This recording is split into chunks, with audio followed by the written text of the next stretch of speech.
దియను భరతనాట్యం చేస్తావు కదా, మరి భరతనాట్యంలో ముద్రాస్ కూడా చక్కగా చెప్తావు. ఆల్రెడీ మనం ఒకసారి చెప్పావు కదా నాకు.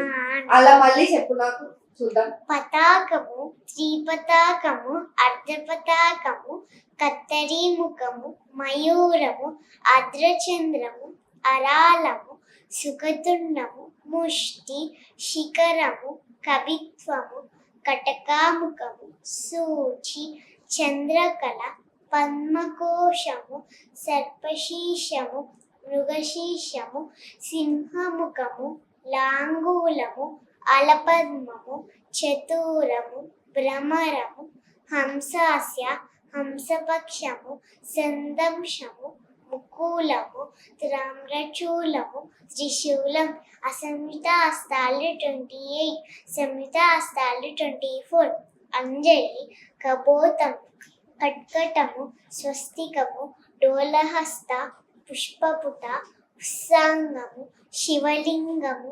కటకావర్ధనము, కత్తరి స్వస్తికము, శకటం, శంఖం, చక్రం, సంపుటం, పాశం, కీలకం, మత్స్యం, కూర్మం, వరాహము, గరుడము, నాగబంధము, కట్వం, పేరున్నము, అవహితం.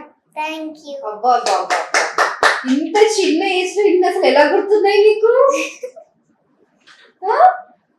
1 year నుంచి చేస్తున్నాను. 1 year బేబీ ఉన్నప్పటి నుంచి నేర్చుకుంటున్నావు నువ్వు? అమ్మో, అయినా మమ్మీ బొజ్జలో ఉన్నప్పుడే నేర్పించేసింది కదా నీకు. అభిమన్యుడు లాగా వాళ్ళ మమ్మీ భరతనాట్యం ఆర్టిస్ట్ కాబట్టి, డాన్సర్ కాబట్టి అన్ని నీకు బొజ్జలో ఉన్నప్పుడు వచ్చేసాయి ఆల్రెడీ కదా. చాలా ఈజీగా నేర్చేసుకున్నావు అందుకే. సూపర్.